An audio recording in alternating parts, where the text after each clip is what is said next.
Hi, this is Dr. Pulsifer, and I'm going to look at conspiracy theories from an historian's point of view.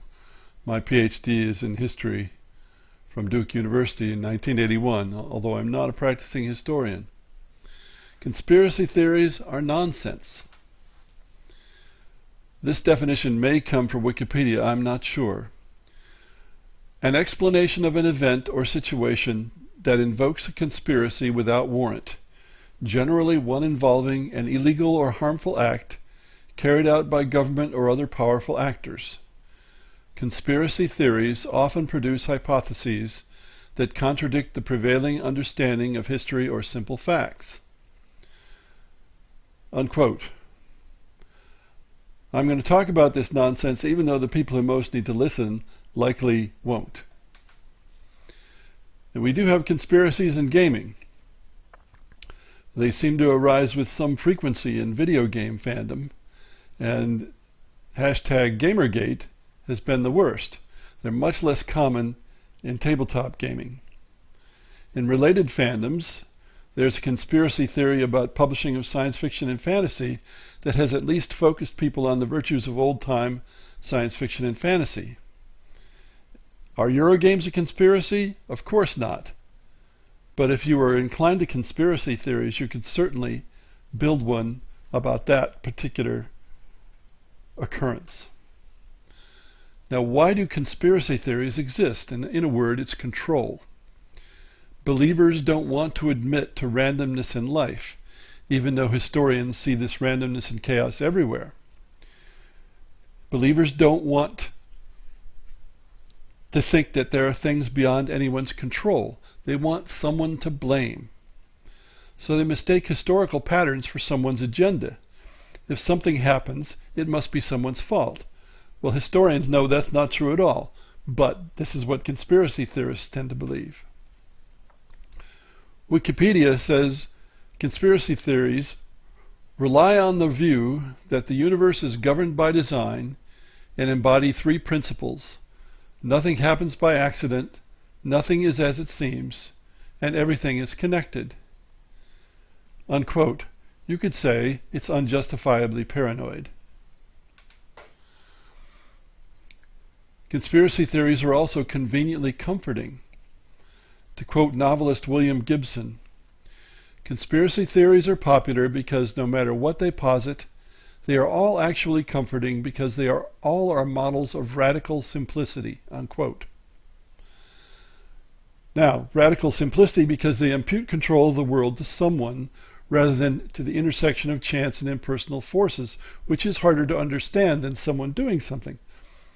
But once again, historians see that intersection of chance and impersonal forces and recognize that that's what causes history, not conspiracies. There are lots of things not in control of or by anyone. Conspiracy theories assume too much secret, often influence or control. They assume much more influence by a small group of people than history shows is possible, and usually in secret, which is especially hard to achieve. They often assume far more capability than one normally attributes to the same entity, as in those who think government is incompetent but can run secret conspiracies. What? They don't seem to be bothered by that dichotomy. Moreover, information wants to be free. If someone tries to run an overarching conspiracy, the information is likely to escape into the world at large. That's what history shows us. Conspiracy theories forget that money talks. Much of what happens in history is about money and wealth, but it's not about a group of people controlling things because they're wealthy. It's about people trying to make money or make use of their money, and if you follow the money, you usually find out why things happen as they do. Additionally, there's the tragedy of the commons at work. Individuals do what they think is best for them, but it's sometimes bad for the group as a whole. That's not a conspiracy, that's how humans work. It originates in the destruction of shared grazing lands, which were the commons in villages in England. Each individual uses the land as much as possible to benefit his or her herds. But the result is that the lands are overgrazed and ruined for everyone. Another example is the trees on Easter Island. All the trees on Easter Island at one point were cut down because they were being used to build religious shrines. And everybody wanted to build religious shrines and outshine the other people on the island. And the result was all the trees were destroyed. And there are other examples where places are overgrazed or all the trees are taken down, and it's resulted in the destruction of entire civilizations, as in the southwest of the United States.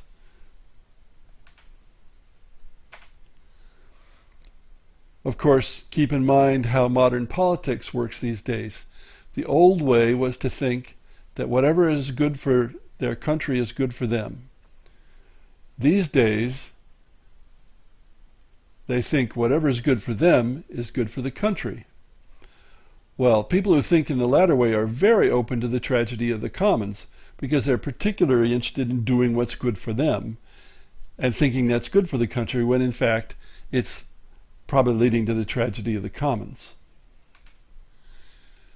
And I'll talk more about this in part 2. Thanks for listening.